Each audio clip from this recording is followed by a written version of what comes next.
Dans cette vidéo, je vais vous présenter ce qu'est un aquarium low-tech, c'est-à-dire un aquarium le plus naturel possible, son installation, comment je l'ai mis en route, les étapes par lesquelles je suis passée, sa population, aussi bien animale que végétale.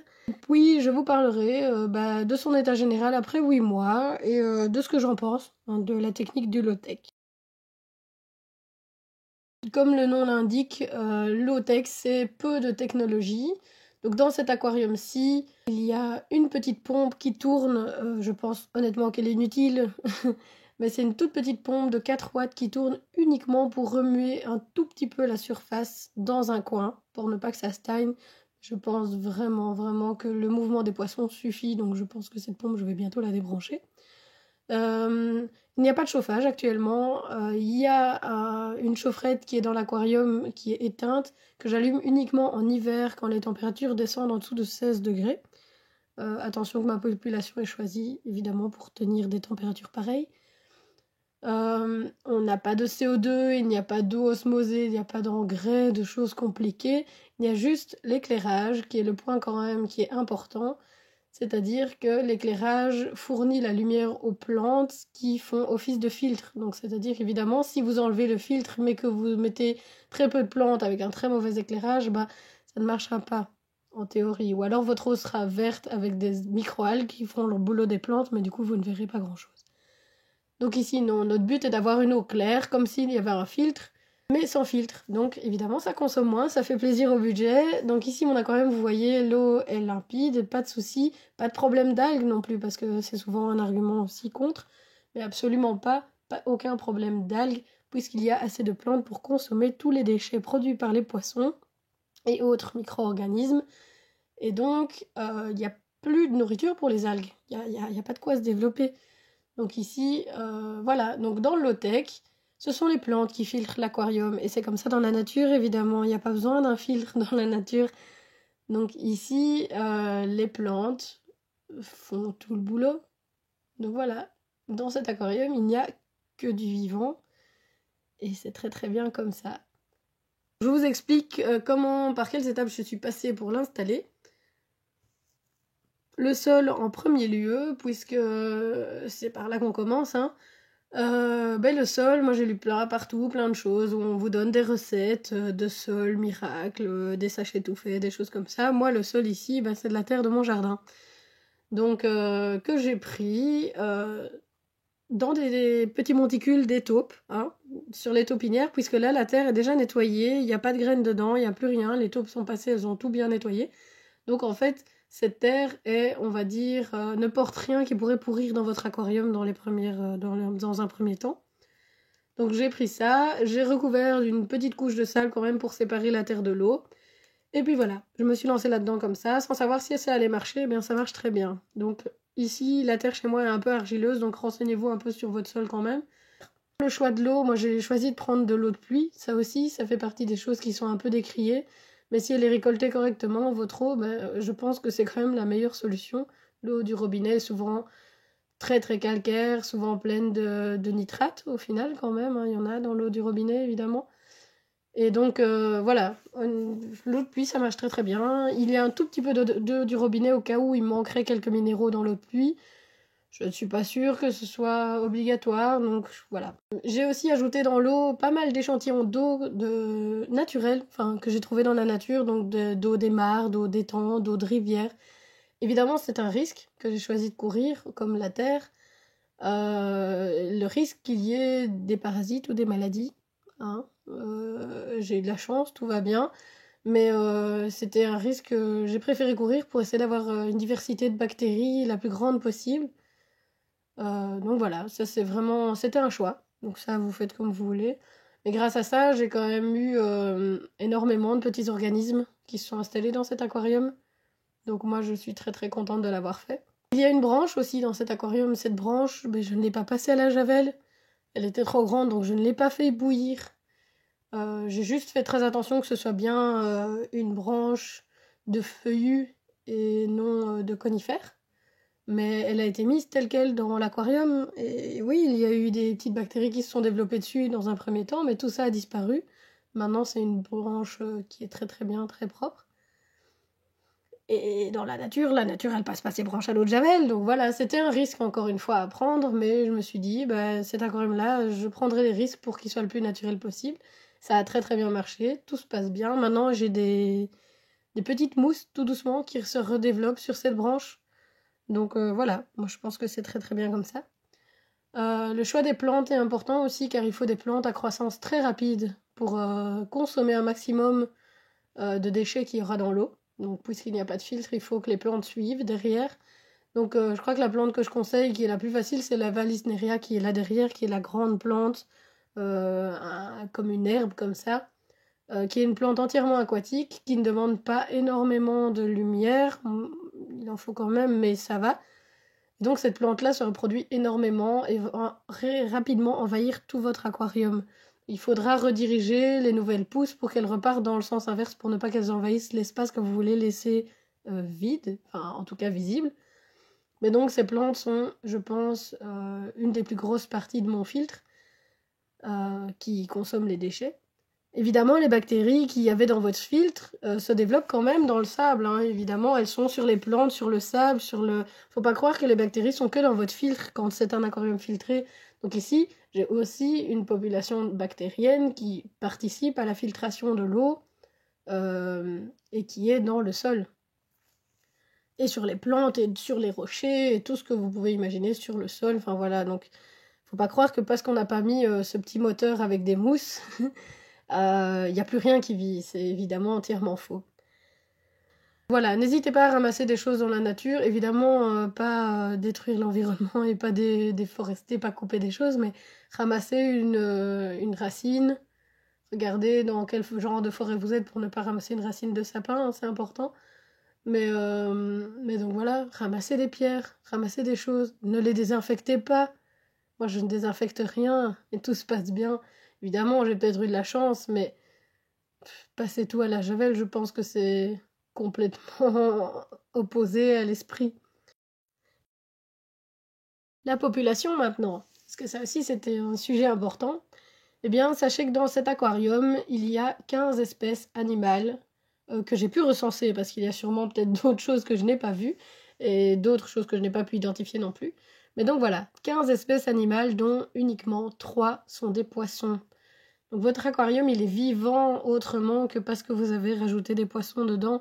Évidemment, les poissons font partie intégrante et sont très très très importants. Mais il n'y a pas que ça. Il y a aussi toute une flopée de petits organismes et plein de choses intéressantes que vous pouvez mettre dans votre aquarium. Je vais commencer par les crustacés et microcrustacés. Donc dans cet aquarium, dans les crustacés qu'on connaît tous bien, il y a des petites crevettes, des écrevisses. Attention que les écrevisses, il faut prendre des CPO si c'est pour faire dans un bac low-tech ou dans un bac communautaire. Car les écrevisses ont tendance à être agressives et à être des vrais petits bulldozers qui vont retourner toute votre végétation. Ce n'est pas le cas quand ce sont des CPO, donc renseignez-vous. Donc écrevisses, ça ce sont les plus connus, mais à côté de ça, il y a aussi des azelles qui sont des espèces de petits cloportes d'eau douce qui vivent dans nos mares, chez nous, en Belgique, en France, qui sont très très bien, qui sont des petits décomposeurs. Des ostracodes et des cyclopes, qui sont tous les deux des micro-organismes, qui font aussi le même boulot de décomposition, qui auront peut-être du mal à s'installer dans votre aquarium s'il y a beaucoup de poissons. Moi je sais qu'il y en a dans le mien, mais ils sont en très petite quantité, hein. On va pas se le cacher, ça grouille pas, ils se font quand même manger la plupart du temps. Mais je sais qu'il en reste et que voilà, ça tient. C'est pas énorme, mais il y en a quelques-uns, donc ça je suis déjà contente. Donc voilà pour les crustacés. Après, il y a les escargots. Les escargots, on va vous vendre des produits pour les enlever, des pièges, plein de solutions, mais en fait, ne les enlevez pas. Ils sont très très bien là où ils sont très bons pour votre aquarium. Les mélanoïdes, les petites tourelles retournent votre sol, aèrent, enfouissent des choses dedans, donc le nourrissent. Ici, il y a des physes, des patelines. Tout ça sont des escargots qui vont manger uniquement les plantes qui meurent. Donc, uniquement les feuilles qui sont en train de se décomposer, uniquement les feuilles malades, jamais une feuille saine. Tous ces organismes ne vont pas toucher à votre végétation sauf si elles se détériorent, sauf si une feuille tombe, sauf si... Donc voilà, ils font un très grand bien à l'aquarium. Ils transforment la matière, les feuilles au sol en matière organique pour nourrir le sol, pour renourrir toutes vos plantes. Donc c'est très important, gardez-les. Après, il y a les poissons. Donc dans les poissons, il y a 3 espèces. Donc des Tannictis sauvages, qui sont des petits poissons très très sympathiques. Ils sont très discrets, moi je les aime beaucoup beaucoup. Ce sont les petits poissons avec une ligne argentée sur le flanc. Des Gararufa. Il y a aussi des Gararufa dans cet aquarium. Donc ça, c'est un poisson qui est beaucoup plus connu dans les fiches pédicures. Parce que c'est le poisson que vous allez retrouver dans des bacs à 2000 pour vous lécher les pieds. Eh bien, ils sont très bien en aquarium, ils sont très très chouettes à observer. Attention que ce n'est pas du tout un poisson de fond comme on pourrait le croire par sa morphologie. C'est un poisson très très très actif qui va se balader dans tout votre aquarium. Donc pas du tout un poisson de fond. Et il y a aussi des petits guppies de souches sauvages aussi, puisque la température descend très bas et puis qui sont très discrets. Je préfère les poissons discrets, vous avez pu le voir. À côté des poissons, il y a encore d'autres choses, puisque j'avais dit 15 espèces. Il y a plusieurs vers, donc ça, je ne sais pas vous dire, des petits vers dans le sol et tout ça. Donc il y a une population de petits vers.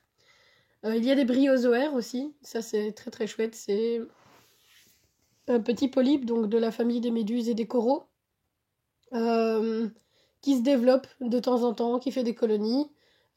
C'est un petit, comme des petits plumeaux qui sont attachés sur un support et qui filtrent l'eau, qui sont gages d'une bonne qualité puisque ce sont des animaux très fragiles. Donc ça, je suis quand même très contente de les avoir. Ils ont été introduits justement en prenant des échantillons d'eau dehors.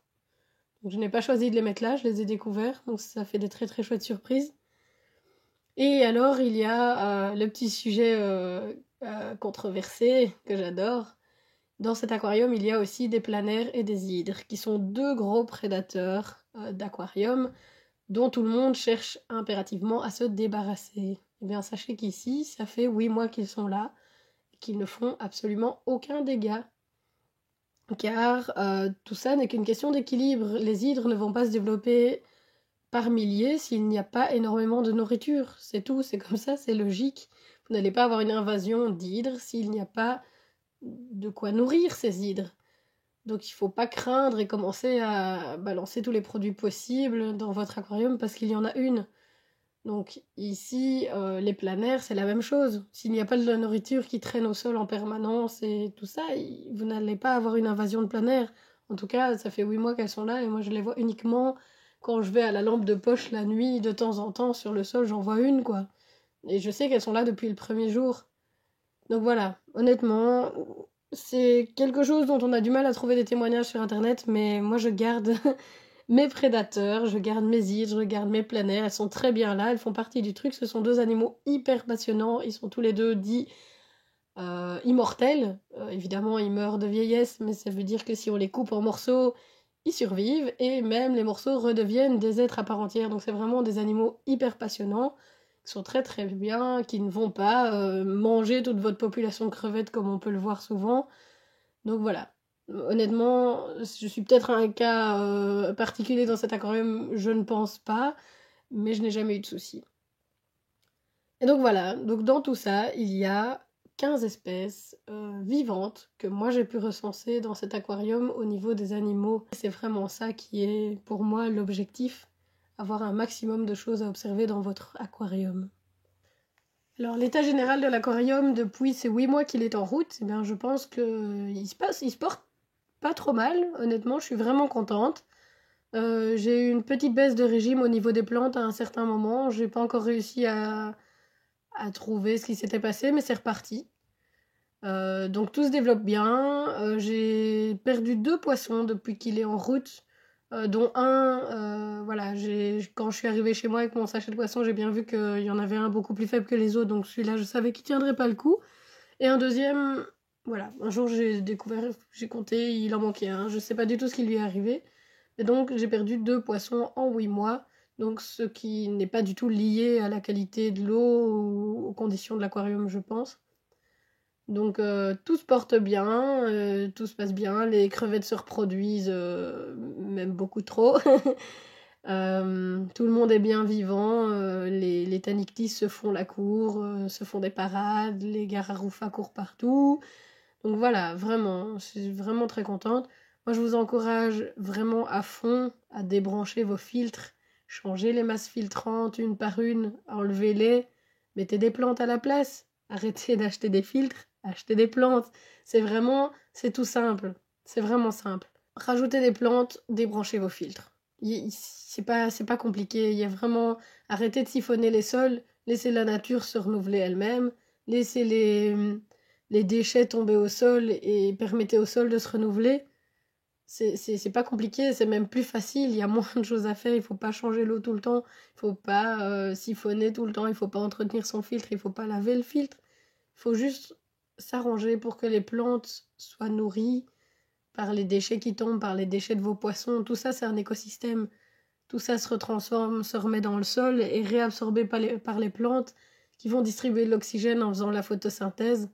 Donc voilà, tout ça, c'est un équilibre qui est vraiment très très beau, très très chouette à observer, très très chouette à réaliser aussi évidemment parce que c'est toute une étape. Donc moi, j'ai adoré cette expérience. Je vous conseille vraiment, vraiment, vraiment à fond. Allez-y, passez vos aquariums en low-tech, débranchez tout. Évidemment, votre chauffage, ça dépend des poissons que vous avez dedans, hein. On va pas dire de bêtises. Si vous avez des poissons tropicaux, débranchez pas vos chauffages. Par contre, permettez-les d'avoir des températures différentes. Laissez pas ça à 26 degrés toute l'année. Il y a plein de maladies qui ont des températures d'incubation bien précises. Si vous offrez 26 degrés en permanence, eh bien, votre maladie, elle a tout le temps de se développer. Donc voilà, c'est des choses importantes. Tout ça, allez vous renseigner. Il y a plein de choses à savoir. Tout ce qui n'est pas naturel, comme une température constante, tout ça entraîne des conséquences dans la longévité de vos poissons. Renseignez-vous, c'est vraiment hyper intéressant.